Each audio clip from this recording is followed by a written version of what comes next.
Hello, students of CSSE 6400. Today, I'm going to give you a guest lecture on security principles. First of all, I want to thank the invitation from Dr. Richard Thomas. My name is Guangdong Bai, and I am an academic in UQ Cybersecurity Group in the School of ITWE. The purpose for this guest lecture is to introduce you guys some security basics and also some security principles. It's better that you take into consideration when you design your software. I usually start this lecture with the virtualization of the increasing complexity of modern software.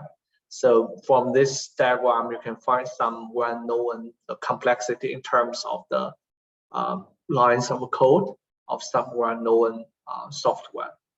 So I want to use the operating system as an example to show you this idea. If you look at the operating system in a very early state, for example, Unix version 1.0, it was invented probably 50 years ago or more than that. So you can find it has a very small size with like definitely less than 1 million lines of code. However, if you look at the modern operating systems, which nowadays you are using every day, for example, Android, which is a mobile operating system, you can find its size is between 10 million lines of code to 25 million lines of code. And also the desktop OS, Windows 7, has more than 25 million lines of code. So the modern software is so complex that it's challenging to design and keep them safe, keep them secure. I want to use a few infamous cases to show this idea. The first one is Heartbleed. Not sure if you guys heard of this one. It was identified from SSL-TIS. So SSL-TIS is the encryption infrastructure for modern web. Basically, every day when you visit a website, you can say the HTTPS something, right? Like HTTPS uq.edu.au. So this HTTPS means HTTP over SSL and TIS. That means they are probably the infrastructure of the modern web. So this vulnerability was identified in 2014 from a sub-protocol of SSL and TIS, and it affects billions of servers. It is so severe that some credentials like private keys of the web servers can be leaked to the attacker. And also another vulnerability called shell shock. So this vulnerability was identified from Bash. So if you guys use Linux and when you interact with the OS through command line, actually you are using Bash. So shell shock was identified in 2014, and actually later researchers found that this vulnerability stayed in Bash since a very early version, probably lasts for more than 10 years before it was identified by researchers. And also here's an example of a modern company. Not sure whether you guys heard of this one, Equifax. So this is a company who do the credit evaluation. Like when you apply a credit card from the bank, and the bank will delegate the credit evaluation to such companies. So they own some credential data of the users, like the online transaction and purchase history, so on and so forth. So you can find the data stored by them are very critical. So in 2017, there was a data breach happened in this company. So you can find immediately after that, the stock price of this company dropped to nearly half of its original price. So you can find how huge the security issue can bring, financial loss to our corporation. This one, we had a lot of incidents like the password leakages from major websites like Taobao, Yahoo. So those companies fail to follow some best practices, for example, to encrypt the user password. Okay, so they simply fail that, and security issues in those companies, in the website of those companies, may lead to password leakage. So the victims include, millions or even billions of the end users. So among all of those incidents or security issues, if we look into the root cause of them, we can find that almost all security failures are caused by vulnerabilities or bugs or flaws in the software. That bring us to think of some questions from the software engineering perspective, like whether we can really design and verify the software so that the vulnerability, the security issues can be prevented. So I want to bring some consideration or some questions to all students in CSSE 6400, whether we can have security aware software design. So we want to achieve like secure by design. We're going to design the software in a secure way. Here I recommend you guys some materials you can follow, including some books and also some vulnerability tracking system like Bugtrack or CVE, which allow you guys to follow the current status of the vulnerabilities appeared in the wild. And also, I want to quickly talk about sometimes I refer to it as different mindset of software engineers and security people. So we know that software are developed to provide functionality or services. So mostly we focus on how we can develop, how we can complete our functionality in the software. But the security people focus on another perspective, like how we can regulate the access of the crucial assert in the software. I give you guys an example. If we develop a transaction system for a bank, then software engineers will focus on how we can implement, how we can design, implement a transaction in an efficient way. And security people, I think, how we can make sure we can protect the security of the user account in that bank. So different perspective. And the first thing I want to discuss for today is some basics about security. And when we talk about security, probably CIA is the most basic thing we will discuss. So here C stands for confidentiality. It's about how we can prevent unauthorized people like attacker from knowing the secret, the credentials of our system. And integrity is about how we can prevent those unauthorized people from revise or modifying our information or software. And availability stands for how we can keep our service, keep the functionality of our software available online for our authorized users. So this is the CIA triad. So with these three basic concepts, we will talk about how we can do software design to provide confidentiality, integrity, and availability. So the first one I want to talk about is the confidentiality design. So when we design a system, we are going to protect those credential information. We usually use two types of techniques, masking and the cryptographic techniques.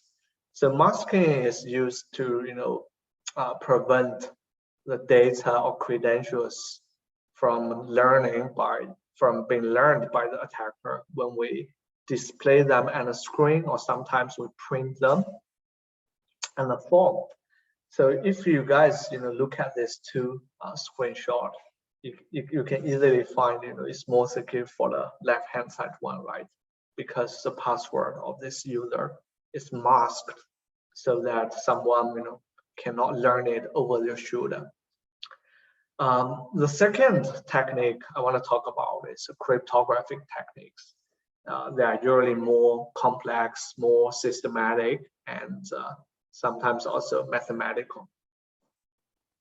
So they are used to assure the confidentiality when the data is transmitted among different entities, or the data is stored on a permanent storage. So when we talk about cryptographic algorithm or cryptographic techniques, we really talk about two types of the cryptography. The first one is called symmetric algorithm. Basically, when this is first thing is the process of the cryptographic algorithm. So we have the plain text, which is the credential data we want to protect. And those plain texts will be encrypted.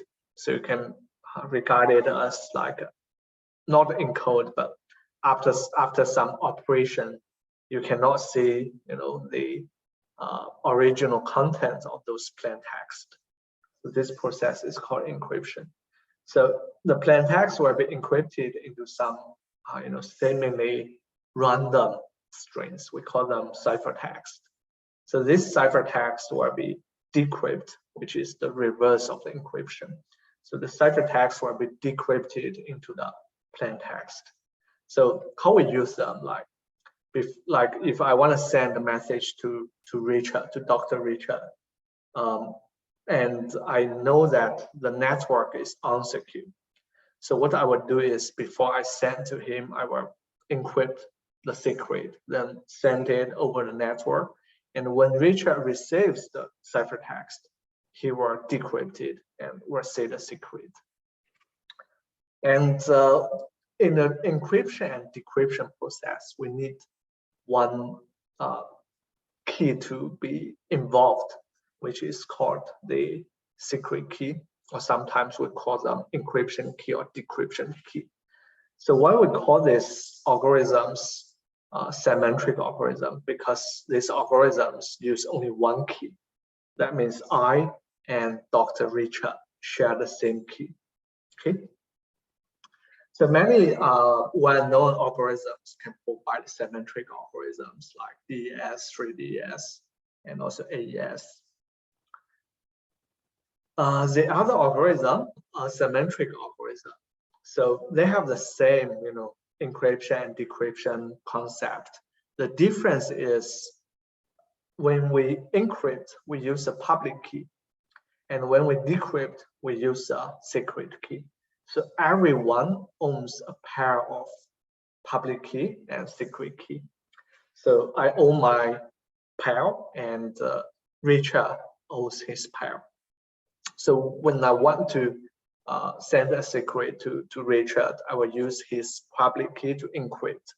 Then he will, after receive the ciphertext, he will use his own private key to decrypt and see the plain text.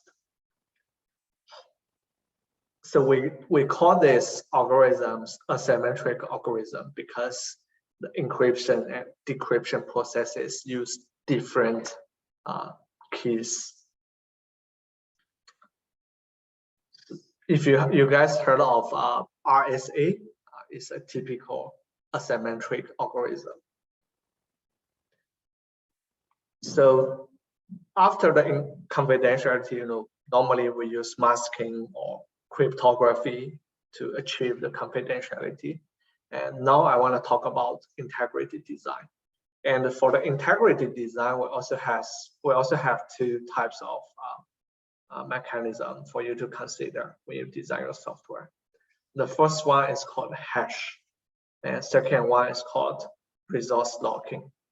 So hash is kind of mathematical functions that provide irreversible and also collision-free operations.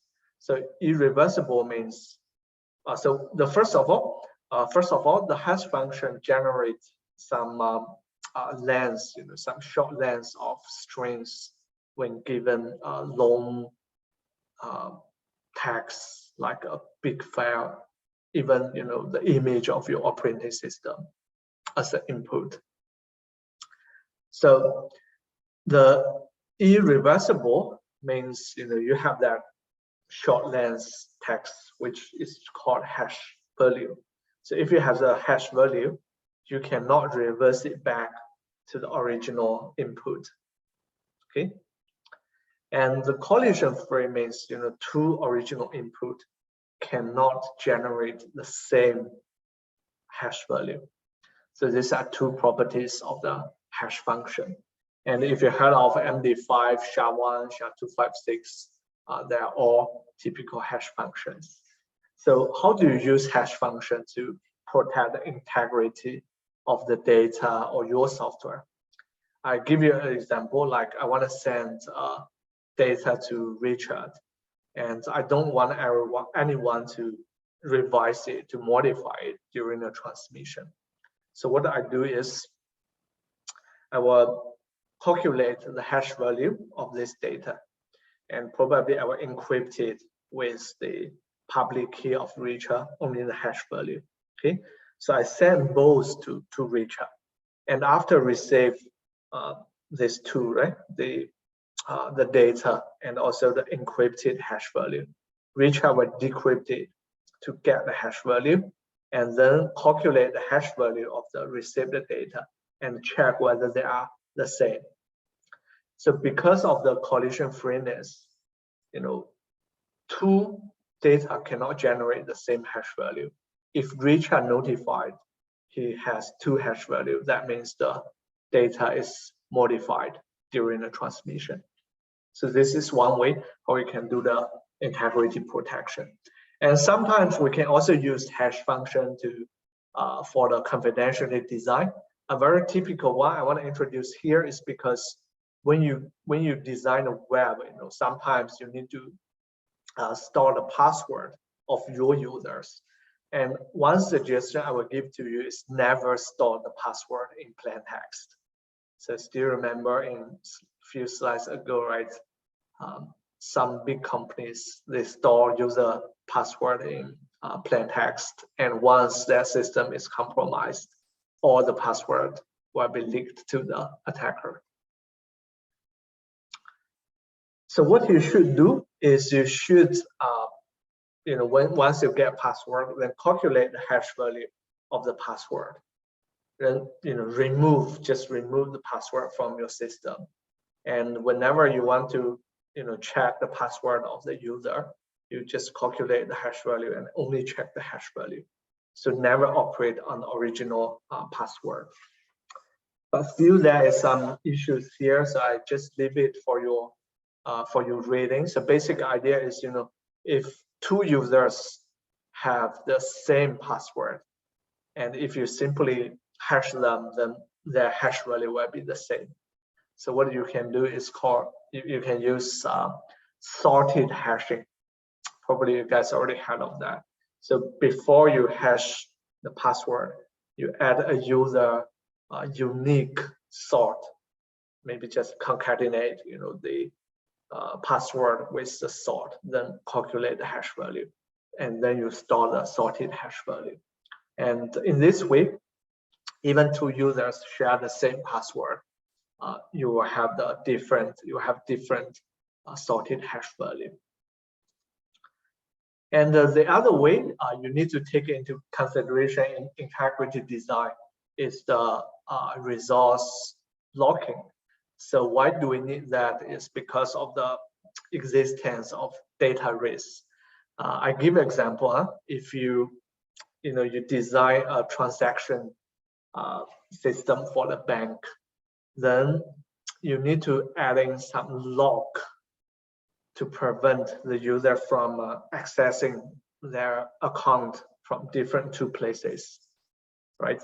So what I can do, a malicious user, so let's say I have account $100 in my account, and I log in my bank from a mobile phone and then simultaneously log in again from the desktop. So I will just transfer this 100 to Alice and to Bob. I click them simultaneously.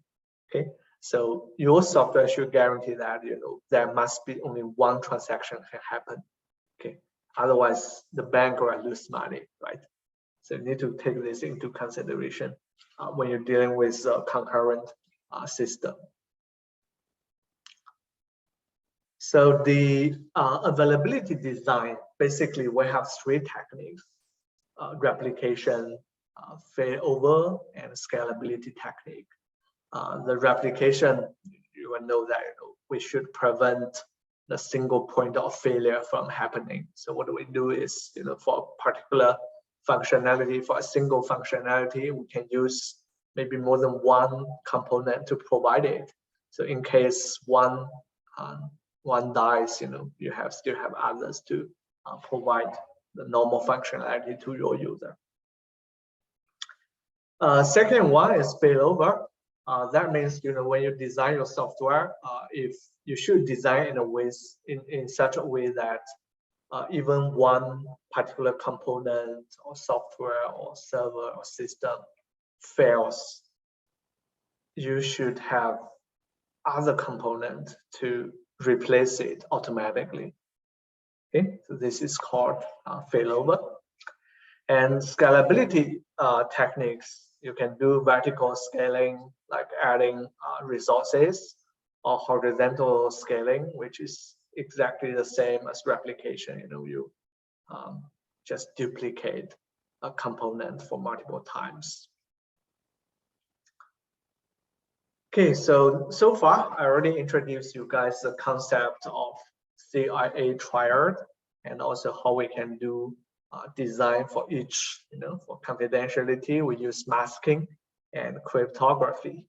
For integrity, we can use hash and also lock. And for availability, we have three techniques, right? The second part for today is some software design principles. They are principles, they're high-level thing, and you should keep them in mind, and you can derive rules from those principles later, can guide your software design.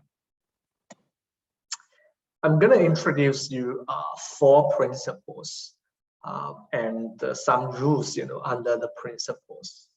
The first one, favor simplicity. I want to start with, so I'm not sure whether you guys know this, Dr. or Professor Tony Hawk. So he is the inventor of famous Hall logic, and he won Turing Award because of his contribution in model checking and formal analysis of software of program. So he is devoted to how to use mathematical way to guarantee the correctness of software. And I quote something from him. There are 2 ways of constructing a software design. One way is to make it so simple that there are obviously no deficiencies. And the other way is to make it so complicated that there are no obvious deficiencies. And usually the first method is far more difficult. So we know that, right? Usually our software need to provide very complex functionality to the users, and it's often not that easy to design those functionality, design our software simple. But try your best, because For principle one, I'm going to discuss is called favor simplicity. So you should try to keep your software design so simple that it is obviously correct. So this applies to, the internal design, like your data flow, right? And also the component within your software, and also the external interface. Your software is going to provide interfaces for third-party developer or for the end users. So you should keep those external interface simple as well. And also the implementation, try to use some simple strategy to implement. Don't use, large size of library in your implementation, and also use some simple languages. It's easier for you to implement them secure. Okay. And some rules here, when you consider the first principle. The first rule is secure by default. We know that some configurations and also usage choices in a system will affect the security of the system. For example, the length of the cryptographic keys and the choice of password, and also to validate the inputs. So the rule here is the default choice should be a secure one. For example, in your system, in your software, you should use by default secure key length. For example, sufficient bits for RSA algorithm. Okay, you don't let your user to select. They will select some unsecure configuration. And also try not to have default password in your system. Later I will give you example to show why we shouldn't do this. And you should mandate your users to select a strong password. Okay. So here is an example. I want to talk about some data breach from healthcare.gov, which is a US government website. So attackers find that many users use the by default password. So they just simply never change the by default password the system gives to them. So the second rule here, don't expect expert users. So when you design your software, you should consider the mindset and ability of the lay users. Okay, and also because of this, you should favor simple user interfaces, and those obvious choices should be secure one. So for example, your software need to pop up some alert window, then you have yes or no, right? Usually, so there is one by default button, and user will never read them. They will just click the enter button, so that that alert will go immediately.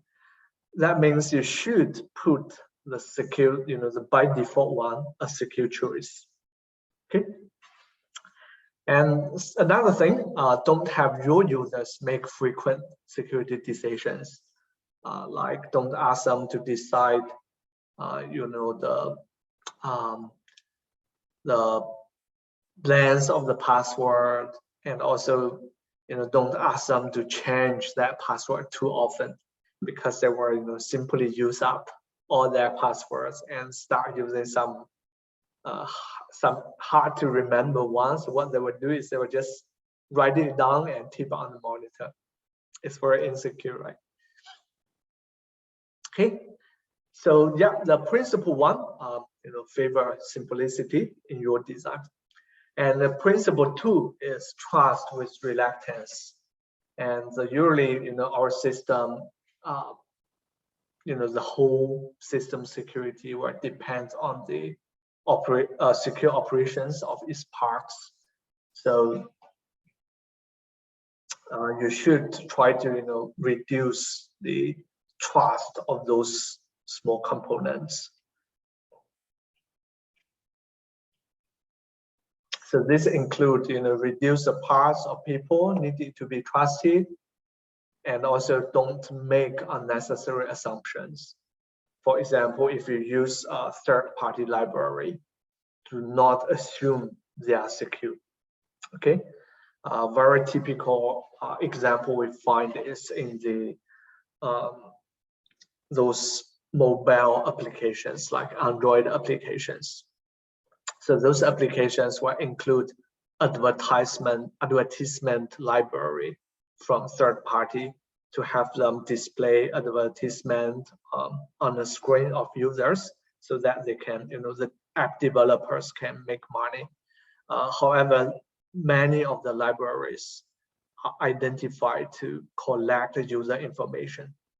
Okay, so if you are such software developer, do not assume the trustworthiness of the libraries you use. And second, if you are not a crypto expert, do not design or implement your own algorithm, because that's so crucial. You shouldn't have any security issue in the design and implementation of such library. So just use open source one or those mature implementation. Don't design or implement by your own. And one concept I want to talk about, because I talk about trust, is TCB, Trusted Computing Base. So just now I mentioned, right, the whole system, the security of the whole system depends on a part. And some part is crucial to the whole security of the system. We call them TCB. So a very common example is operating system kernel. So operating system kernel runs at a high privilege level, right? So we can put in some antivirus, some process schedule, memory management inside the OS kernels. That means if we trust them, then based on that trust, we can create so-called a chain of trust.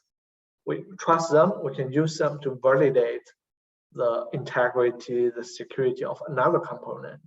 And based on that, we can build the chain of trust. Another rule is called least privilege. So do not give a part of the system or user more privileges than they need to do that job.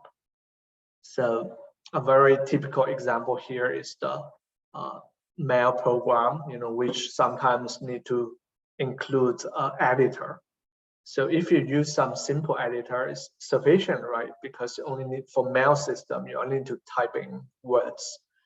But if you use design, a not very good designs, you may include some rich functionality editors like BI or Emacs. They actually, besides the text editing, they can execute some code, right? So basically, you give your editor more privilege.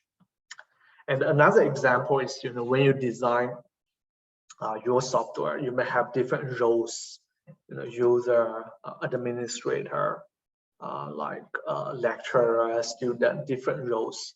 So you should give each role just very restricted privilege, sufficient for them to make to complete their jobs, and no more than that. Okay, because you don't know which role, which people, which user will abuse the privilege they have. And also keep in mind, trust is transitive. If you trust something, implicitly you trust that thing trusts. So it's a chain of trust. So like the previous email, this mail system client, if you give the trust to the editor, basically you trust the editor, right? So what the editor do is to execute some extra code. That means it's you who trust that arbitrary code. It's you who allow the arbitrary code to be executed. Okay, so keep this in mind in your design. And also input validation. So this is about the trust of the users. You don't know, what input the users will give. Basically, sometimes you ask the users to give you a valid email address, right? It should include a username at the domain name. But some users, maybe they're not malicious, but they're just simply copy a long string from somewhere and put it into your input box. And if for example, if you use a small size buffer to host that string, then it will cause the buffer overflow problem. And also sometimes the user will putting some code into the input box, and if you don't validate that, you just simply execute the code, it will cause security issues. So here the point is, whenever you get input from your users, validate, make sure the validity of the input. And also to restrict the flow, basically in your software, you should try to restrict the flow of sensitive data within, or basically, let me rephrase it, let me put it in this way. So you should keep those critical data within your software. Try not to give it to some untrusted parties or give it to outside, external of your software. So I give an example here, like a mission system at UQ. So it will receive the student application as a PDF files. So these files regarding the applicants, the privacy of the applicants. So UQ has a responsibility by law to protect those data. A very typical design for such system is it will allow the university administrators to download those files into their local computers. But here there's a problem, right? Because you don't know whether the administrator will send it to others, or if their computer get compromised, those private information will be leaked to the attacker as well. So when you design such a system, such a software, a better way is you make the PDF within the software and provide only viewable interface to the user, to the university administrator, and don't allow them to download those data to their local computers. And the last rule in the principle 2 is compartmentalization, basically isolation. So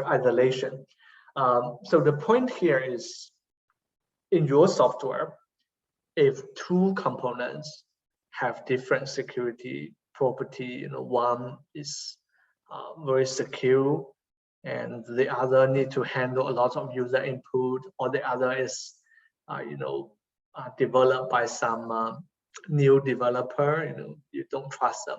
So the good way is to isolate them. The way to isolate them is you can use process level. So later I will give you an example, or you can use machine level isolation. So this is a process level. Basically, in our browser, that is a few years ago. Nowadays we don't use Flash player anymore. So, but I still use this example because it gives a very good design about the isolation. So the browser will use a Flash player to play the Flash file. And we know that the Flash file can include some malicious code.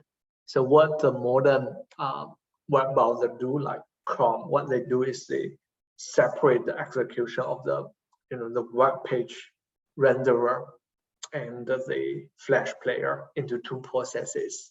So even though the Flash player is compromised, it just affects that process, not the other. Even in a crash, the other is still alive. And another example is like when you design your software, you need to use a few databases. So what you can do is you put critical, those crucial information in one database, then put it behind the firewall, right? And the other database, which include only less critical data, you put it with the web server. Okay, so this kind of machine level isolation.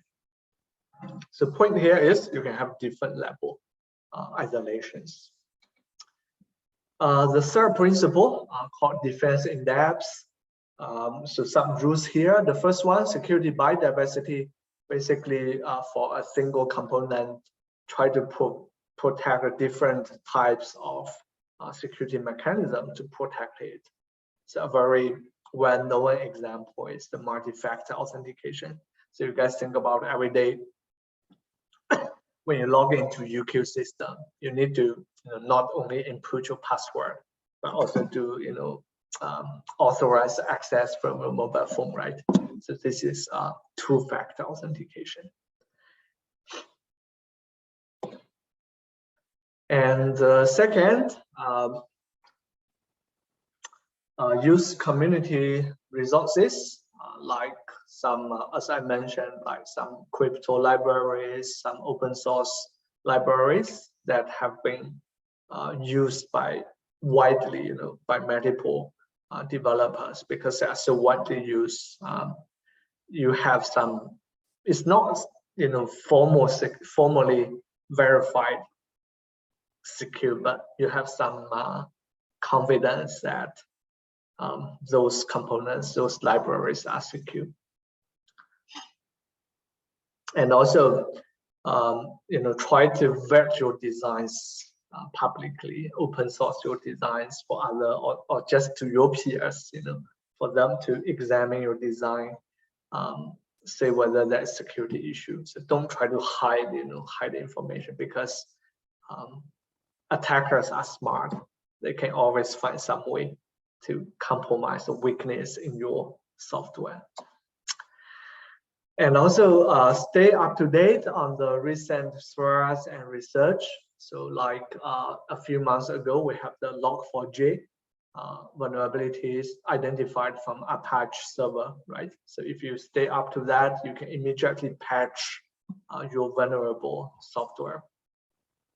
And also here I list a few venues you can get the latest information about the threats. So the last principle I want to talk about is quite simple. It's called monitoring and traceability. So the point is, you also need to provide some called post-incident forensics or investigation capability. So you should design your software to, conserve some log information. And once there is security issues, some incidents happen, you can rely on those logs to help you do some investigation. So your log should simply include, who does what to which object at what time, and also, if possible, from where. Okay, so keep those information. Here is some, some information. I just Google, say what kind of typical design flaws in a software.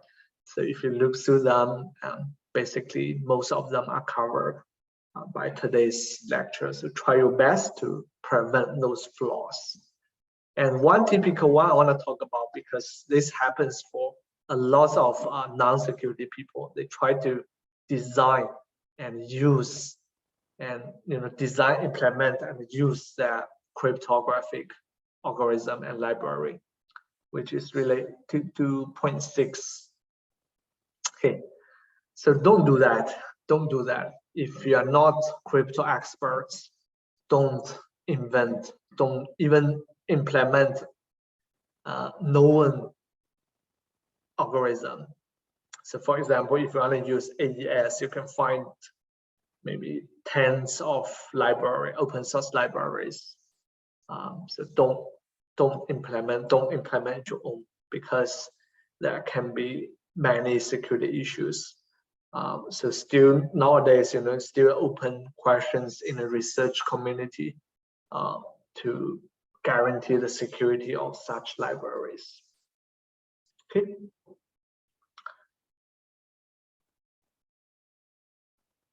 So basically, this is what I talk about in today's guest lecture. We cover some basic security basics like CIA and how we can design, how we can make our software design to provide CIA. And also I introduced 4 principles, and for each principle, we discuss several rules you can follow in your software design. So that is all about today's lecture, and it's a pity I cannot give this lecture in the classroom, although we already planned with Richard, but because of the extreme weather and flooding in the Brisbane area, that didn't happen. However, if you have any question, if you have any interest, you want to discuss with me on software security, please just drop me an email or just ask Richard to forward questions to me. And thank you all.